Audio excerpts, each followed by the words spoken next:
This meeting to order. This is the Breezy Point City Council, May 7th, 2018.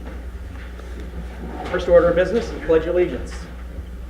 I pledge allegiance to the flag of the United States of America and to the republic for which it stands, one nation, under God, indivisible, with liberty and justice for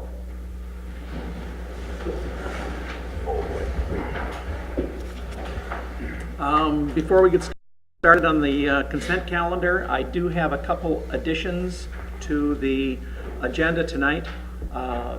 You've been handed a couple items from Public Works, and they will go in. I would like to slide those in right after Joe Zierden presentation on the bypass. Those would be items B2 and B3. And then we will have a new item G, which will be building inspector contract revision. And then we'll have a new item, item H, floodplain discussion.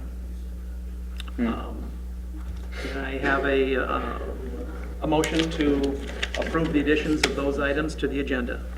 So moved. Is there a second? Second. Is there further or any discussion on these? None appearing. All those in favor of the revised agenda, please say aye. Aye. Go with the revised agenda. Next item is the consent calendar. You have the council minutes from April 2nd and the Board of Equalization minutes from April 18th.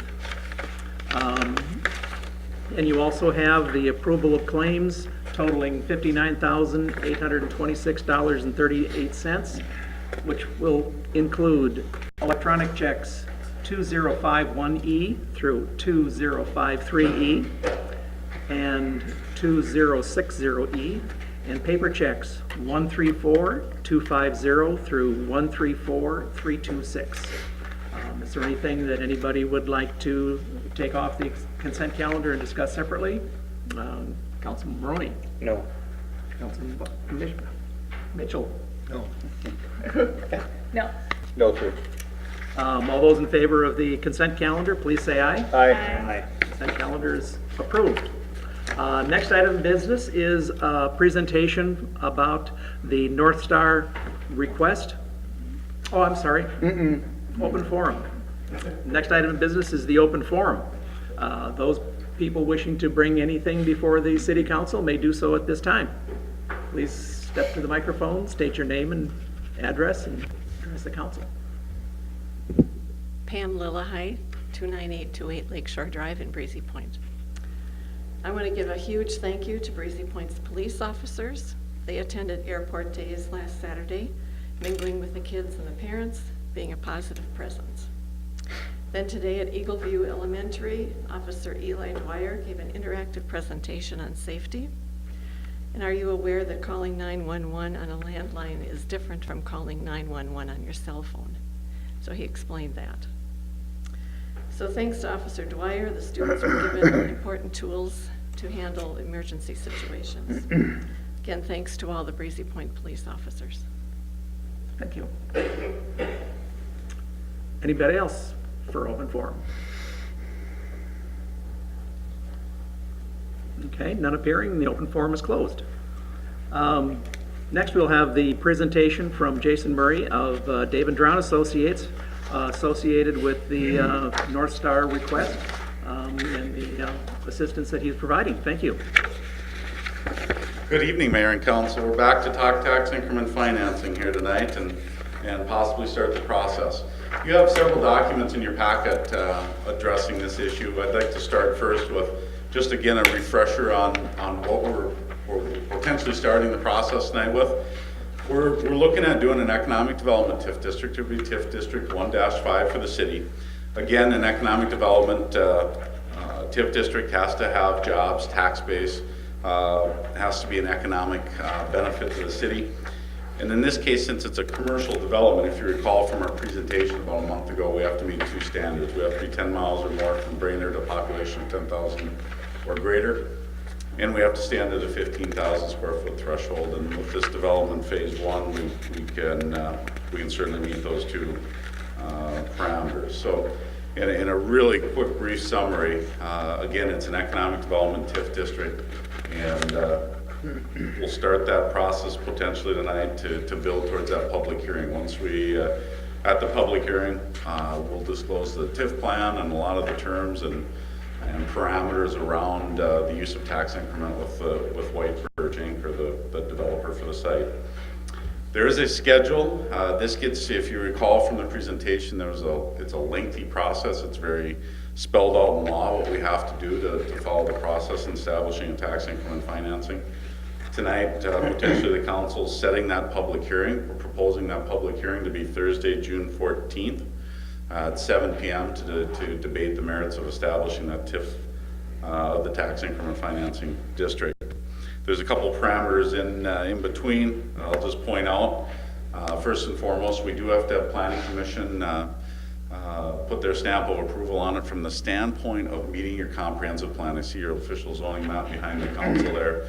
Basically what we need to ask the council is to the Planning Commission is to affirm that the TIF plan and the goals of the TIF plan relate directly to the comprehensive plan, or promote the goals of the comprehensive plan. We don't anticipate any issues, but we do have to ask the Planning Commission to review that. And you can see we have it as May 8th scheduled. My understanding, we're going to move that to June 12th. Correct, Patrick? Is that still the plan, the Planning Commission? Because there's limited items.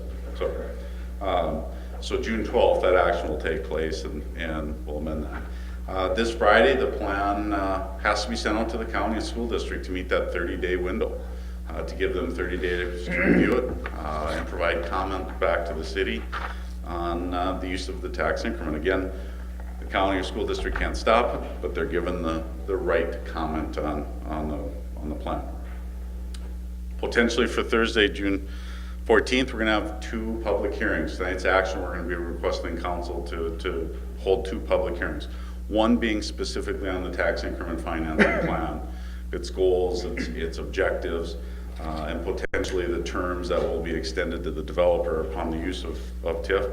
The second is business subsidy. Because it's potentially over 150,000, we're required to hold a business subsidy public hearing, again, to disclose and to debate the merits of the terms of the assistance provided to the developer. The city, the residents get that right to provide input on that. And finally, we'll be asking at the close of the public hearing the next steps in creating the TIF plan. So I went through this schedule kind of quickly. Council, any questions on the plan itself, or the schedule itself, excuse me? I have a question, and while I doubt that this will happen, but if the planning and zoning meeting isn't until June 12th, everything else can still happen according to the plan? Okay. Yep, we just need Planning Commission to act on that prior to the public hearing. Before the public hearing, okay.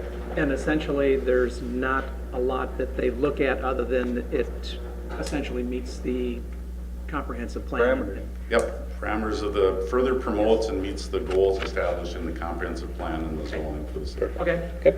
In a nutshell, that's the language, the verbiage of the resolution. There is a resolution in your packet. Again, one resolution really calling 2 public hearings. The first is the TIF plan public hearing, the second the business subsidy public hearing. They can get a little wordy, but you can see the exhibits that we'll be publishing along with a map for Exhibit A, and then Exhibit B will be the business subsidy language. So, with that, Mayor and Council, I'll pause my comments. I went through it kind of quickly, but it's in great detail in your packet. Okay. So basically, at this point, what we have is a resolution, and if you'll notice, it's in your packet. It doesn't have a resolution number on it yet. This is essentially a preference of how the city administrator wants to run these, and this is just fine. We can do this. So at this point, Patrick, what I'm looking for is a motion to approve this resolution. That is correct. That's correct, okay. I'll entertain a motion to approve resolution calling for the public hearing on the modification of the Municipal Development District Number 1, adopting the modified development program relating thereto, the creation of the tax increment financing district number 15 within the Municipal Development District number 1. Adoption of the tax increment financing plan relating thereto and the proposed business subsidy to White Birch Incorporated. I'll entertain a motion to that extent. Also move. Second. Councilman Maroney, Councilman Bakken. Is there any discussion? The public hearing will be on June 14th, 7 p.m., Thursday, June 14th. Further discussion? Councilman Maroney? I have nothing further to add. Councilman Mitchell? Councilman Bakken? Nothing, clear as bell. Okay, all those in favor of setting the public hearing for the aforementioned business for 7 p.m. Thursday, June 14th, please say aye. Aye. Those opposed? Our meeting is set. My eye was not recorded. I was slow raising my hand. And for fear, say something after you close it up. That would be a no. Aye, affirmative. Oh, Thank you. I was a little slow, Mayor. we all know you're a little slow. Let lead in second. Thank you, Mayor. Thank you very much. Council. Yes. Next item, mayor's reports. One of the big actions that we're going to be going on for the next year and a half, it will be our comprehensive plan. I did meet with NJPA a couple weeks ago to discuss where we are and going forward. The next thing that I want to be doing is setting a workshop, and I've got it scheduled for May 22nd at 7 p.m. It'll be a workshop with City Council, Planning and Zoning, and our core project team.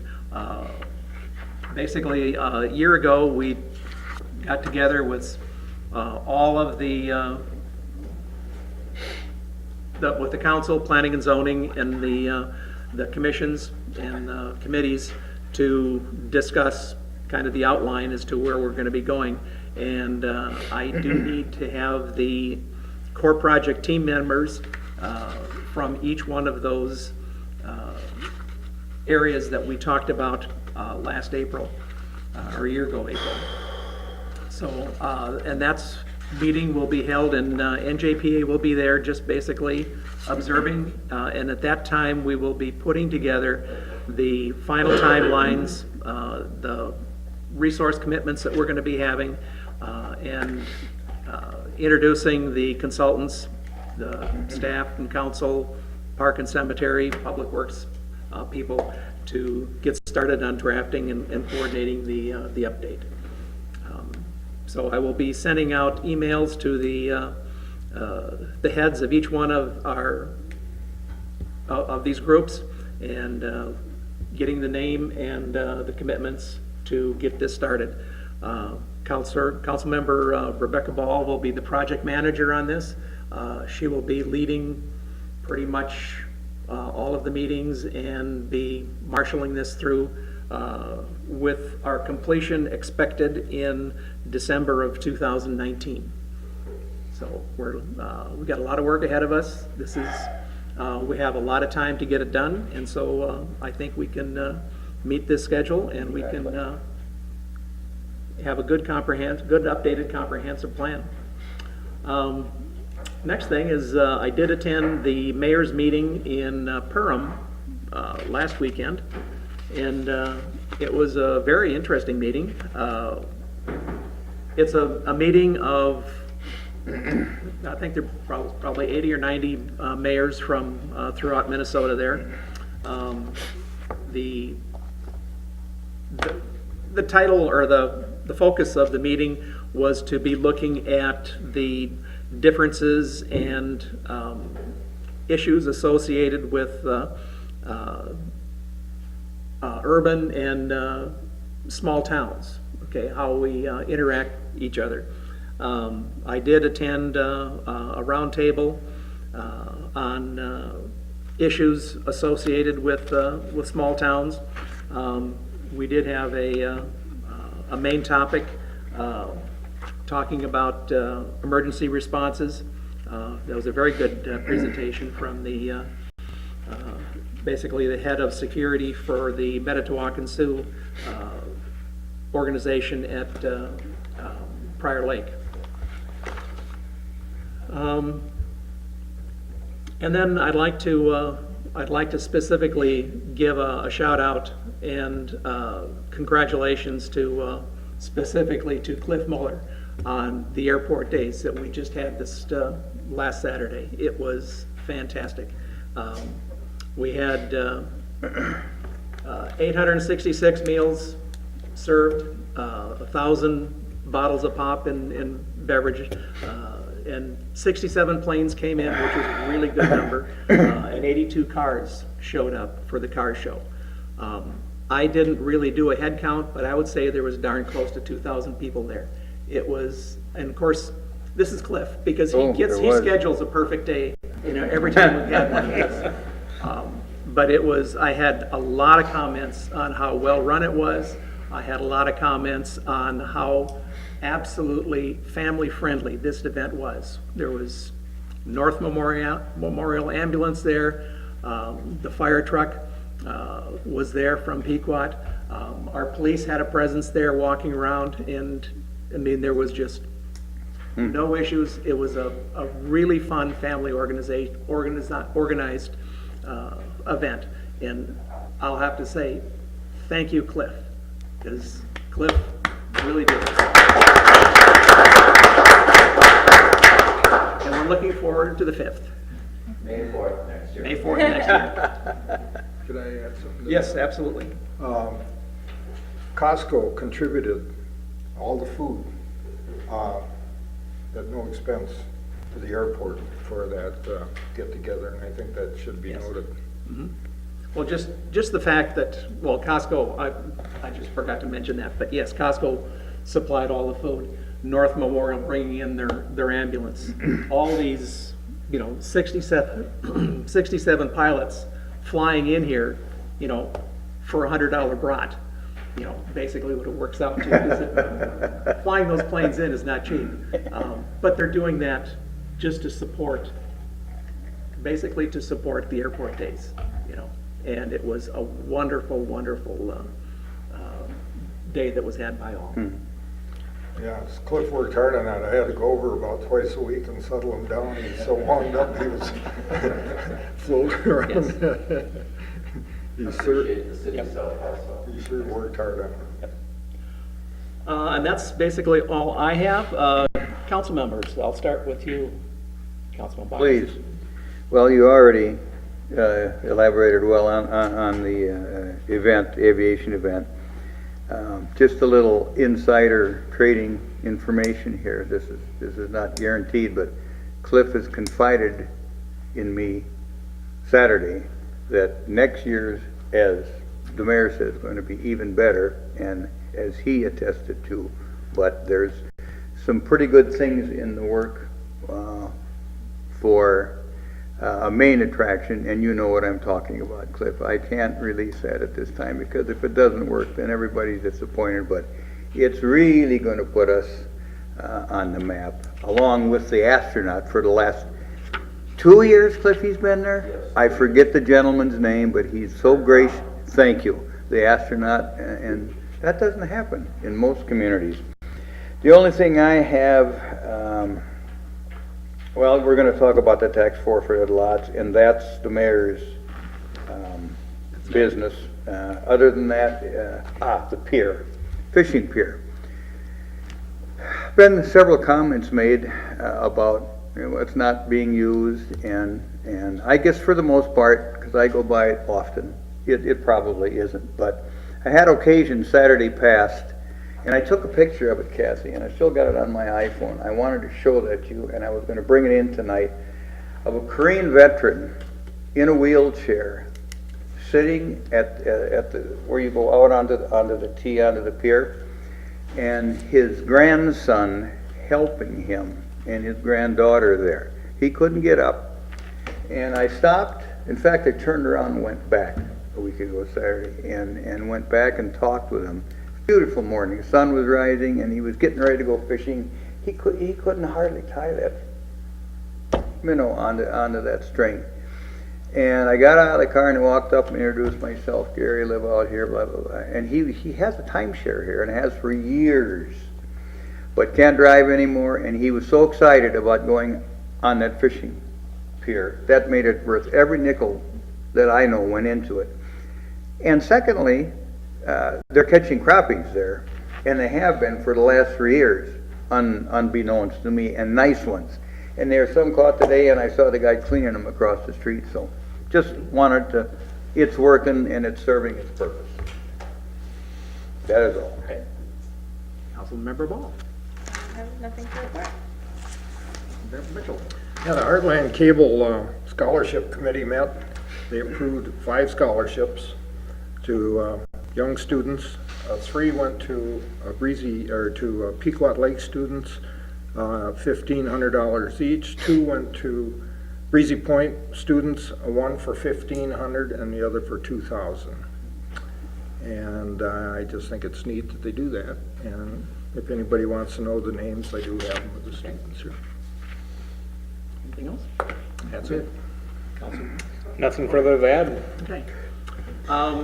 Next, we have the Finance Committee met the other day, and part of that discussion had to do with airport lots 46, 47, and 48. And these are all I won't mince words, these orphan lots all the way down at the end of the runway. The buildability of those are challenging, let's put it that way. So they do have some issues. And we discussed, and as part of our discussion, we talked about setting a minimum bid of $3,000 for all 3 of the lots. Following that meeting, Pat Wusso came up with the idea of, well, maybe instead of offering a minimum bid, we would offer put out an RFP. In other words, a request for proposal on these 3 lots. And you have a copy of the proposed some of the proposed RFP language.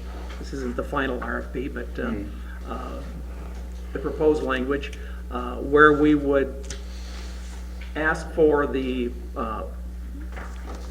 give them a proposed purchase price, have them give us a proposed purchase price, a proposed use, and a timeline for them to accomplish this. What it would do is give us some evaluation as to what these lots could be used for, as opposed to just going out and offering a flat purchase price.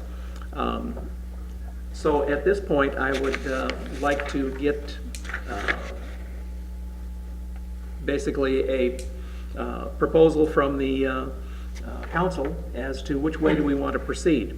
Do we want to offer out the minimum bid of $3,000 for all 3 lots, or do we want to go for the RFP? And I'll open it up to discussion at this point. Councilman Barone? I would definitely be leaning towards the RFP. Opening a bid at starting at $3,000 for those lots, I wouldn't be inclined to leaning towards that way. I know we've acquired the property, we have no immediate use for them at this point, but for $3,000, I'd rather hold on to them. I think in the long term, I think they would be worth more later on, and we might see better use. The RFP is a wonderful idea, though. Okay. Councilman Mitchell? Remember my name? Yes, I got it right this time. I'm in favor also of the RFP. I think Okay. what we don't need is people buying airport lots and putting a storage shed on them. And we want aviators. That's the reason for the airport. Airport can be a real asset to Breezy Point, but it needs to be an airport and not a storage facility. So I'm strongly in favor of the proposed price, property, how they're going to use it in the timeline. As far as a minimum price, I think those 3 lots are worth more than $3,000. I don't think they're worth anywhere close to $22,500. We had talked earlier, I think we had an $8,500 minimum. For the 3, if they buy the 2, they get the half lot included with it. I guess depending on what the use would be and so forth, I might be inclined to a little less than that. I talked to a fellow at the fly-in who was definitely interested in it, and they understand the characteristics of those 3 lots, a fill needed and so forth, but and they are aviators. Okay. So that's my feeling. Okay. So Paul? Yeah, I'm inclined to agree with both Councilman Okay. Barone and Mitchell that the RFP is a good way to go. Yeah. Okay. I would agree with the RFP. I would also require restrictions, as Councilman Mitchell specified. And, well, it might be out of context to get from Cliff to talk, so I'll wait to hear what the motion is, and I'll make Okay. my decision on that, but the RFP is fine with restrictions. Okay, so I'll entertain a motion to instruct the administrator to come up with an RFP to be presented at next month's city council meeting to proceed with with that has the detailed language. So moved. Okay? Second. Further discussion? All those in favor say aye. Aye. Can I ask a question? No? That's going to be the motion, just Yes. flat? Yeah, we will have the motion is to instruct the administrator to write up the RFP, and then we will have it before us next month. Aye. Is it in favor? Or- Yes, sir. Okay. In favor. In favor. In spades. Okay, so the motion is we'll have an RFP put together for those 3 lots for next month's meeting. Okay, administrator and staff reports. The 1 lot that we did have, that we did set out for bids was lot 42. Patrick, if you want to fill us in on this one? The council authorized the advertisement for bids. That was done. We have the 1 lot. We did receive 2 bids. They were included with your packet. 18,501 was the highest amount, Andrew Clave, and staff recommends approval. City council does have the right to reject the bids, even though they did meet the minimum of 15,000. Okay. I will entertain a motion to award the bid to, what is this?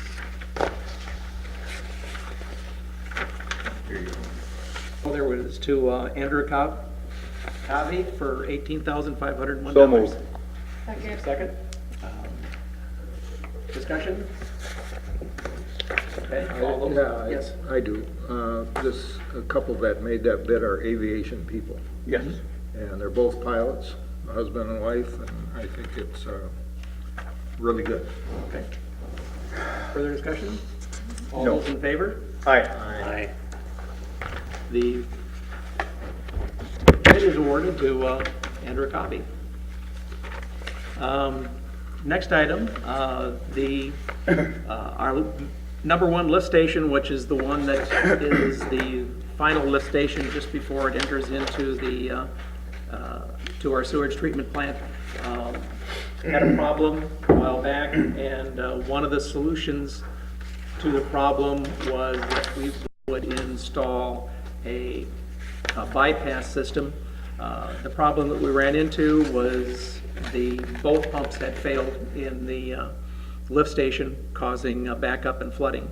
And with this bypass system, it will allow us to mitigate that, as well as do any needed maintenance on that lift station without having water going constantly through it. So, Joe, if you want to add give us a little background on it. We did get a budgeted amount, or a bid from a year ago, and then we had it rebid, and it was significantly higher. So that's what's before us right now. Correct. Just the background on it is essentially we made a temporary bypass to do base elbow work on the station that required a dry wet well, and we were able to bypass the wet well and go directly into the force main with a temporary pump system. And the reason we went with that route was at the time I priced out using trucks or using a temporary pump system, and they were basically the same price if it took 8 hours. The drawback with the truck solution is every 8 hours the price doubled. And that's what started us thinking this bypass may be a good permanent addition in case there is need of it down the road. It makes the logistics simpler.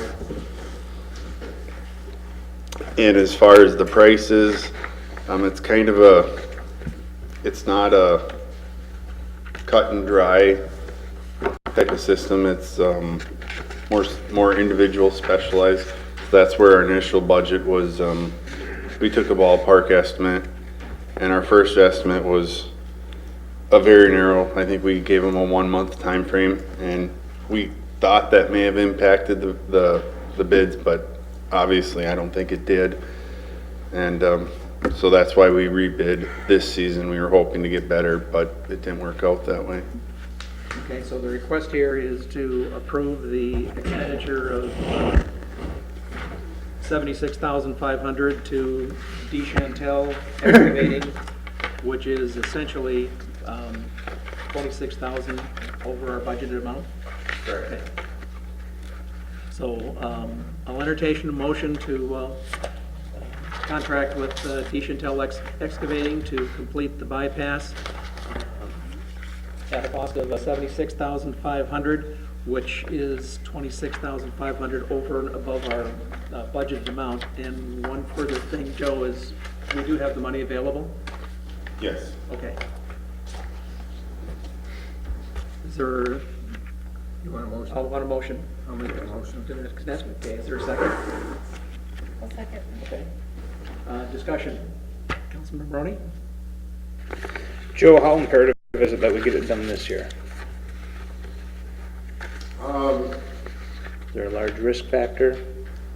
It would not be risk. It would be our plans are done up, and the cost will only go up. Essentially, is our opinion. 5 to 15% each year. Okay, thank you. Councilman Mitchell? Councilman Ball? None. Okay. All those in favor of contracting with D. Chantel Excavating to complete the bypass for Lift Station 1 for $76,500, please say aye. Aye. Opposed. Next item of business is one that was added to the agenda, had to do with park bathroom anti-siphon. Joe, why don't you fill us in on this one? This looks like it's kind of a by the way that just came up. Yes, this was, we had a Department of Health, they do inspection for public wells. And part of the criteria for a public well is it needs anti-siphon protection in case the well would start drawing water back down, which could potentially contaminate the well. And we had a situation where we did not have anti-siphon protection for our park bathrooms. And I got an estimate to do the work, and essentially our heaters in the ended up consuming the budget because we had 3 out of our 5 heaters in the shop not working correctly. So it was in the budgeted daily budget, essentially, that we code normal things out of routine maintenance, and I was hoping to fit it in there, and it did not work. So it's still something we need to do. Okay, so it's basically over and above your public works budget? Correct. Okay. And before the meeting, Patrick, we were talking about, do we really want to take this out of public works, or do we want to take it out of the park, since this is a park facility? That is correct.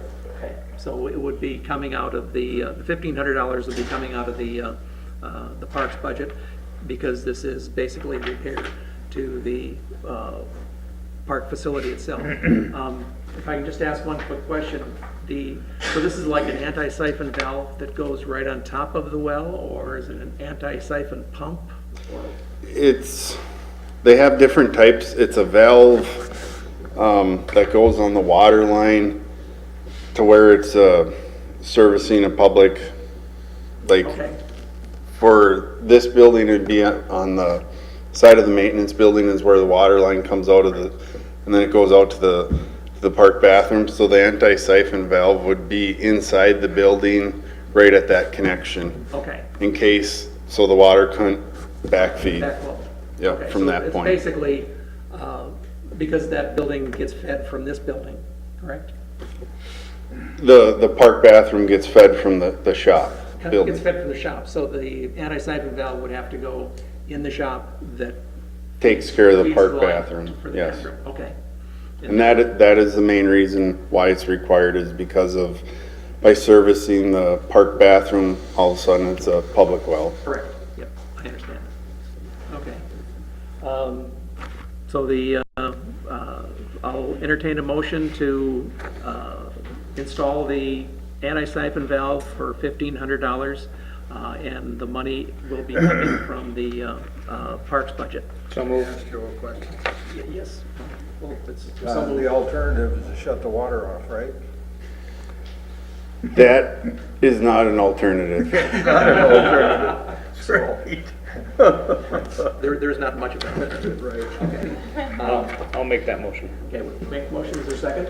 I'll second. Okay, second. Further discussion, Councilman Brody? It's a needed thing. Yep. Councilman Mitchell? None.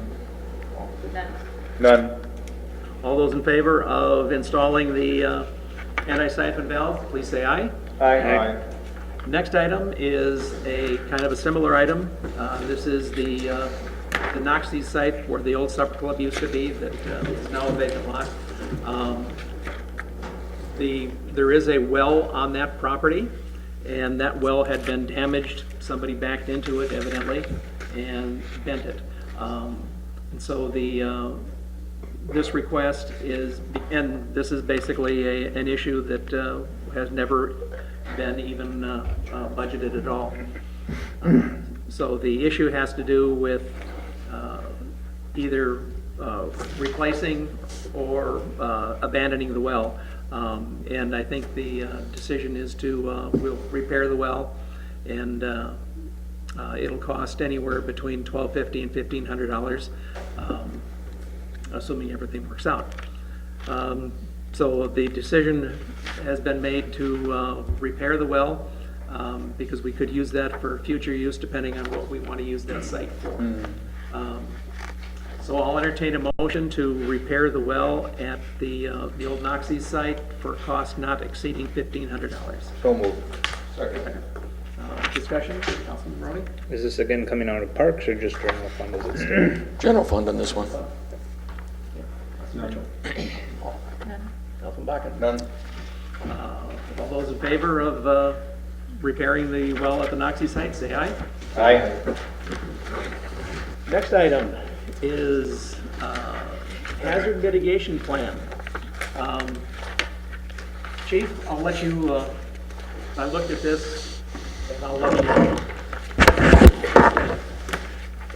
Yeah, back in 2008, the city committed to the hazard mitigation planning process with Crow Wing County. There's a bunch of meetings, and they came up with a plan, and the city adopted that plan in 2011. It essentially allows us access to federal funding and direct access, so we don't have to go through the county in many situations. The city has utilized that funding, in particular, I believe, last summer when we had the storms. There was some reimbursement at that time. Really, the planning isn't anything that we aren't already doing. It's about doing things that prevent damage before a natural disaster. And this is only natural disasters, not man-made stuff. So, water retention and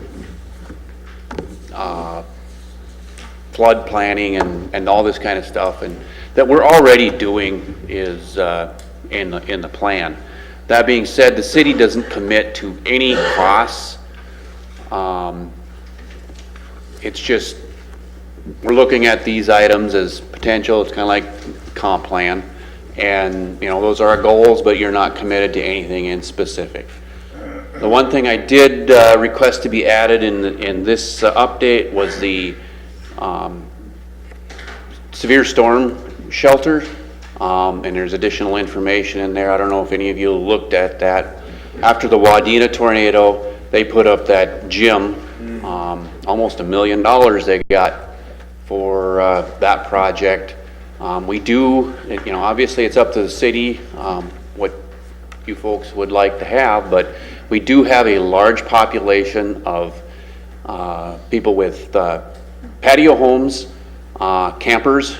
There's 750 lots out at the campgrounds, and there are not storm shelters out there, plus Highview Campground, golfers, even the resort, many of their places aren't sufficient.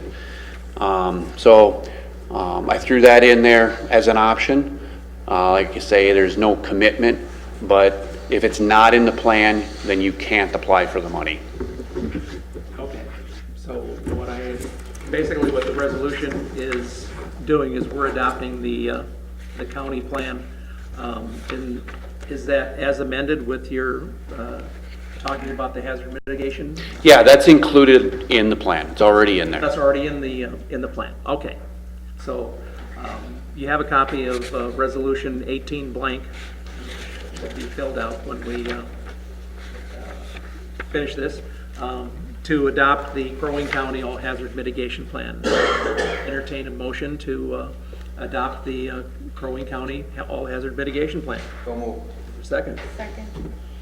Discussion. Councilman Pocket. I appreciate what Chief Merchman had to say, and I had a discussion prior to the meeting tonight with Councilman Maroney, and he knows what I'm referring to, and I think I see a definite application here and a melding of the shelter you talk about with what I discussed with Councilman Maroney, and we will be discussing, I think, with project manager Councilor Ball to incorporate that in the comprehensive plan. Thank you. Yes. Congratulations. Before you said it, I had a note of it on here, so no, I think that's a great addition to the mitigation plan, and I think it would be a good. Okay. Mitchell. Yeah, is the elementary school up here, does that have a storm shelter per se for, I noticed, I think it was Wadena, when they built that, they had room for 650 or 700 citizens beside the students. Do we have anything like that now? Eagle View has designated areas that they send their children. I don't believe that any of them were specifically constructed for a storm shelter, but they will suffice to a degree in that they got it a little better in that they're 2-level, and they've got parts of the lower level that would make very good locations for their students. But I don't know that it was intentionally built that way, but it works. So there really isn't anything for the private citizen or visitors or anything, anywhere to go specifically now? No, there isn't, and that's something that maybe the comp plan would like, should address as well as far as campgrounds. Definitely, and if I can just jump into that and piggyback on that, I was involved when that school was built, so there is no dedicated shelter per se, and all the more reason for us to look strongly at that going into the comp plan for 2000. Okay. We'll have more conversations about that. Councilman Brody. And rereading the Wadena is that the school even would move their students and faculty over to this new center that they have within about a 5-minute, I believe, walk for everybody to be cleared in there. And it's rated for an F5 tornado at the Wadena, so it's, I think, more sturdy than a school would actually be built. So again, as Councilman Bakken addressed, I think this would be great to discuss at the comp plan, to have potential discussion for community center. But is it too early to start looking at these grant funds now to slate them for the years later down the road? Can we direct staff to start looking into that? We can, it might be a little premature at this point, but I think that would be definitely something that we would want to get into the comp plan and then move forward, because as the chief said, we do have a lot of areas that are very vulnerable, and especially with the campgrounds. So, the park models they have up there, they're very pretty, but they don't do well in tornadoes. And those would be the types of things that we would need to have those thought out, and it's not something we can jump on right away, but if we have it in the plan, and we have we adopt this all hazard mitigation plan, then we can go for the money. Okay. All those in favor of adopting the Crow Wing County all hazard mitigation plan, please say aye. Aye. Those opposed? The all hazard mitigation plan is adopted. Next item of business is 3-2 sale malt liquor license for the Highview Campground. This is a renewal of the license that they get pretty much every year. This permit renews for May 7th, 2018 through May 6th, 2019. I'll entertain a motion to approve the renewal of the 3-2 on-sale malt liquor license for the Highview Campground. So moved. Is there a second? Second. Discussion? All those in favor say aye. Aye. Aye. Those opposed?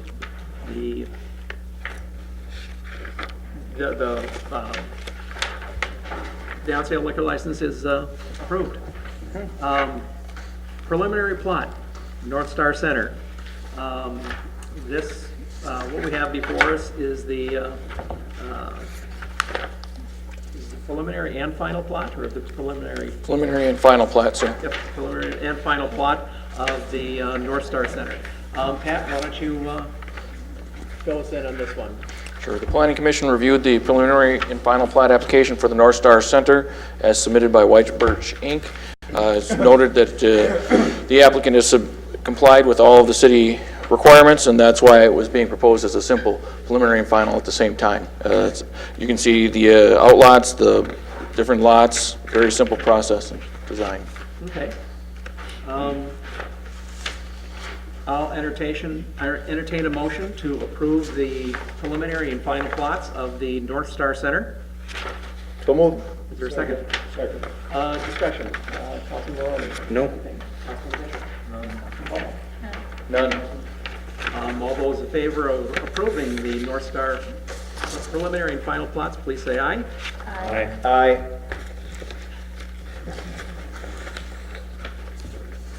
The preliminary and final plots of the North Star Center are approved. Next item is a preliminary plot for Sunset Point. For those people over the age of 60 who can remember back a long time ago, there was a plot that was done up on the north shore of Ossawinamakee, and it was referred to as Sun Point, and it had, what was it, 16 individual units that were going to be up there on one large parcel of land. That never came to fruition, and that has basically dried up. A new applicant is requesting that the plot of Sun Point be vacated, and a new subdivision that will be made up of just 4 lots with individual lakeshore access to Ossawinamakee would be approved. So you have before you the vacation of Sun Point subdivision, PUD, and approval of the preliminary plot for Sunset Point. I'll entertain a motion to approve the vacation of Sun Point and approve the preliminary plot of Sunset Point. So moved. Is there a second? Second. Discussion. Councilman Maroney? No. Councilman Bishop? No. Councilman Ball? No. Councilman Bakken? No, sir. All those in favor of approving the vacation of Sun Point and approving the preliminary of Sunset Point, please say aye. Aye. Motion is approved. Next item of business is our new item G is the revision to the our building inspector contract. And this has been ongoing for a while. Pat, why don't you give us the details on this one? Previous Administrator Rudberg started the process, but the fact of the matter is Danrich Inspection Services, who the city has a contract with, they haven't been in the city for quite some time. Mr. Sandusky has been working under their agreement, essentially. So we've got a new agreement. Our city attorney drafted it up. There were some discussions about different interests or insurance levels and liability insurance, and that's all been worked out between the attorney, Mr. Sandusky, and ourselves, and we're comfortable with that. And then also we included a termination of service agreement with Mr. Olson, actually is the manager of Danrich Inspections, and that was the problem. We hadn't received that comment back till today, so we couldn't add it on. Rather than wait another month, we did add that in, and we would ask for council's approval, even though those facts are, you didn't have a lot of time to look at it. Be willing to answer any questions by council. I'll entertain a motion to approve the termination agreement with Danrich Inspection Services and approve the new building inspection services with Sandusky Renovations Incorporated. So moved. Is there a second? I'll second. Okay. Discussion. Councilman Bakken, start with you. I'm gonna wait. I wanna hear, Okay. please, if I may. Councilman Brody. Jumping all over them. Do we need to make them as separate motions just because there's one cancellation? Okay, that was the only question I had. No, sir. Otherwise, I don't have any other questions or comments. Councilman Mitchell. Yeah, Scott, we're doing some renovation on a house, and he knows his stuff. And one of the electricians told me the other day, apparently at one time he was involved in renovating homes and stuff, and the electrician said he definitely knows his stuff as far as electricity goes. So I've been impressed with the man myself. I've heard similar comments. Councilman Ball. Yeah, I have as well, and I just was gonna mention, in addition to the city attorney, was it David Drown Associates via NJPA also helped review some of the contract terms for this agreement. Actually, League of Minnesota Cities did review that. Thank you. Sorry about that, yep. And Not NJPA, but League of Minnesota Cities, thank you. Yep. Okay. Now, Councilman Bakken. My turn. I echo everything everybody said. I was here when he was hired, and I've heard nothing, not a personal friend, heard nothing but good from everybody that's had him inspect the homes, including around me. One question I do have, was there any adjustment in pay schedules for him? not from what we've been operating under. His concern is if there's a future retirement and there's more work required on his part, that he may want to revisit it. When I say future retirement of some of our staff. Thank you. Okay, so we've moved and seconded. Okay, all those in favor of approving the termination agreement with Danrich Services and approving the inspection services with Sandusky Renovations, please say aye. Aye. Motion carried. Next item of business, we don't have any handout for you, but I'll turn this over to Patrick. It has to do with floodplain discussion regarding the new floodplain maps that were issued and how we treat buildings that are within that floodplain. I'm not looking for formal action, trying to get some feedback here because this was brought to my attention Friday afternoon. But I've been hearing part of the discussions. The city adopted a floodplain ordinance last fall, thought that it would not be too aggressive to our citizens and how the approach was. In working with our ordinance and with finding out what the county adopted and working with the DNR about what's been adopted throughout the state, we found out that what we adopted was much more aggressive than what everybody else has. And it has to do with how you can allow some structures in the floodplain, and most of Minnesota is allowing them, but under our ordinances, like a garage wouldn't be allowed in there.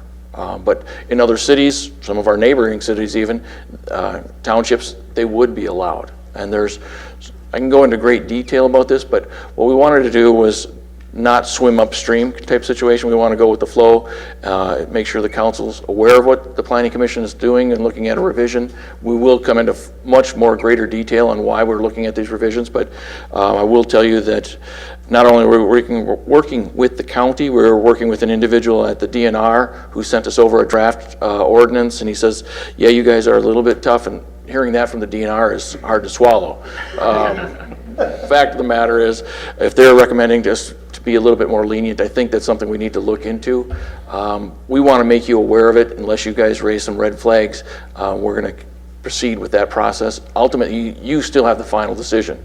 But even when we consider this, we've got to start letting the DNR know even today, that tomorrow, that we're going to start modifying this as part of the statutory requirements. Right, so essentially, there's no real action required from us at this point. We're just going to say, let's go start researching it, find out, because then it has to go to planning and zoning, and then, because this would be an ordinance amendment, it would come back to us eventually for final approval. Definitely.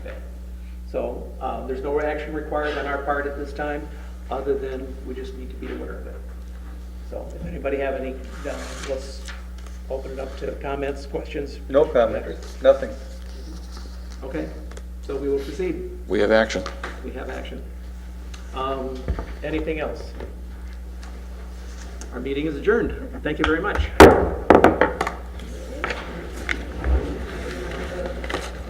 The